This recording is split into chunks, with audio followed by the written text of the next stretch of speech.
Alright guys, so it's been about a week since the last video, and today, it's New Year's Eve, we're going to do the rear upper hatch LED strip, and it goes right along in here.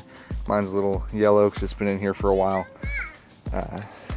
Got the kid out here with me.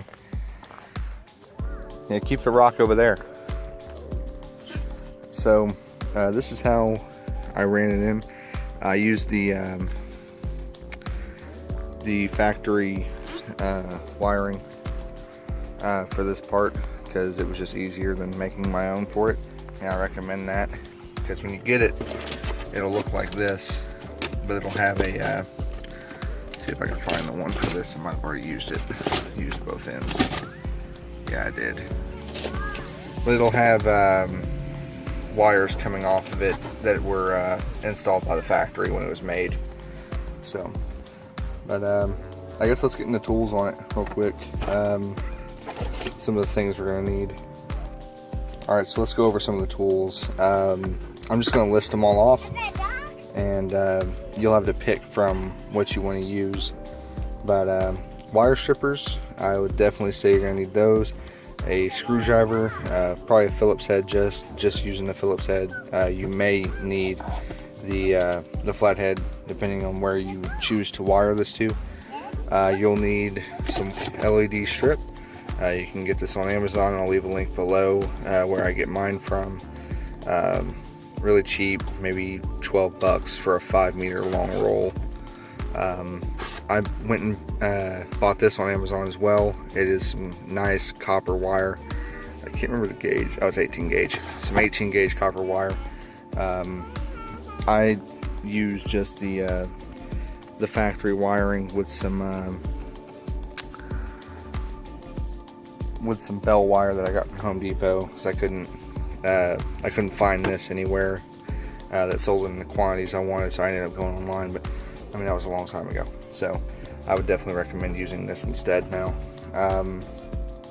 Let's see, some scissors, you might need those. If you don't want to solder anything together, I would recommend using these. You put one part of the power wire in here, the other power wire in here, and then you clamp this thing shut and it splices them together. It's just a wire splice thing, and that's an easier way some people do it. Let's see, some electrical tape, and then here's what I use as a LED tester, just to make sure that everything I'm wiring up will run properly before I install it in the car. Is I use my 12-volt drill battery with some alligator clip wires, and so I just hook these two up and then hook these two up to the LEDs, because they have let's see if I can find it. That one's not a good one, but the LEDs will come with wording inside for which side is positive and which side is negative, and so you just hook the alligator clamps up to that, and if it comes on, it works. Just show you what I'm talking about. I've got my negative hooked up to the negative side, my positive hooked up to the positive side, and I've got it routed over here to the battery, so that when I touch it to it, this lights up. So that's how I test out all my LEDs before I install them in the car. Another way I guess you could do it would be just to take it over to the battery and touch the two sides to the battery, but this is easier than going to pop the hood every time. So, alright, and so one of the last things you'll need is, or well, it's probably something you're going to want unless you want this thing on full time, but it's an LED controller. And so what this does is it emits a wireless signal that turns on when you press the button to this, and so this allows the power to run through to your LED strip. And it's also got some effects and stuff. I'll leave a link to it in the description below, and you guys can decide if y'all want that for your application or not. But I use it. It's nice. I can turn the brightness down or up, make it to where it pulses and runs and whatnot, so it's kind of cool to have. Alright, so the way I ran this was I have the factory wiring right here. They did this up at the factory whenever they made the LED strip. And so that runs down and it meets this wiring.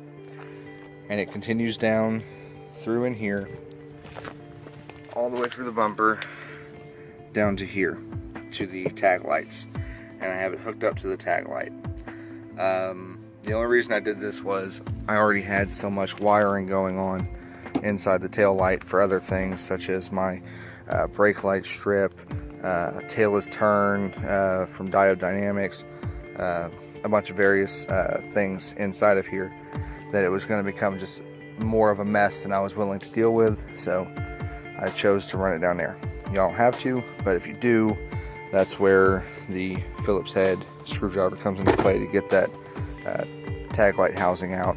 And you just pull the wires through, clip the wires, strip them back, and splicing your wiring for this here. And then just somewhere along the way in that wiring, you would hook this up, and it's got it tells you what side goes where. This side goes to the LED, this side goes to the power. So the power runs through it this way to the LED, and whenever you turn it on, that's when it allows power to go all the way through. So I ran this all the way around. It comes with some sticky stuff on it already, but I found that stuff not to work very well, so I used glue. You don't have to, but you can. I could also recommend, you can get 5M adhesive strips, or padding that you can cut into strips to attach the strip to this weather strip in here. And so when this thing's on, it's really nice and bright. The light comes through this crack here whenever the hatch is shut, and I'll show you guys what it looks like at the end of the video. And I'll link to another video where I actually first posted up after I did this originally, so you guys can see what that looks like. So the strip runs all the way over to here. This is probably like I don't know, 8-9 feet of LED strip. Probably 7, almost 8, yeah, I'd say, of LED strip that you got to run across, and just mock it up, you know, take it and stretch it out along the length, and then cut it.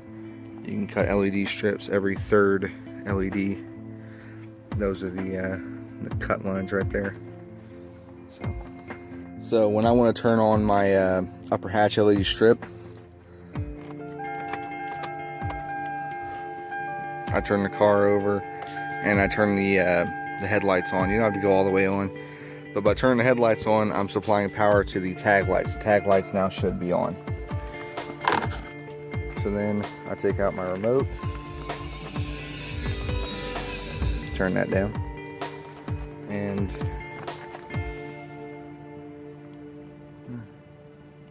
there we go. Now it's on. So you can do this from inside the car too, to turn it on.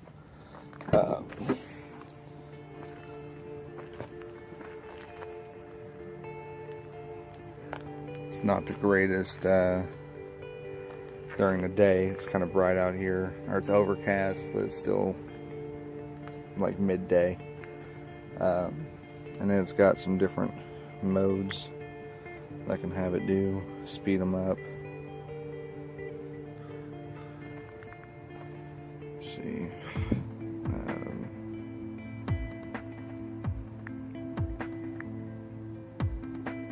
This one's kind of cool whenever you slow it down. And then brighten up.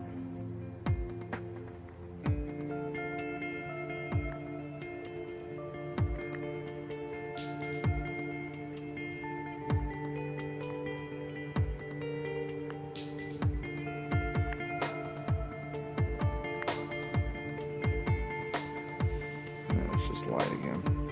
You can also turn the brightness down, middle, all the way up, and decrease brightness or increase brightness. And when you decrease, it actually goes below the 25% on here. Yeah, that's what the controller does. That's how it works for me. Well, I hope you guys enjoyed the video, and if you did, leave a like down below, and if you have any video suggestion ideas, feel free to leave those in the comment down below. This video, like I said earlier, was a video, or a viewer requested video, so it's really cool when I get these and get to do these, because it's someone out there who's interested enough to ask the question, you know.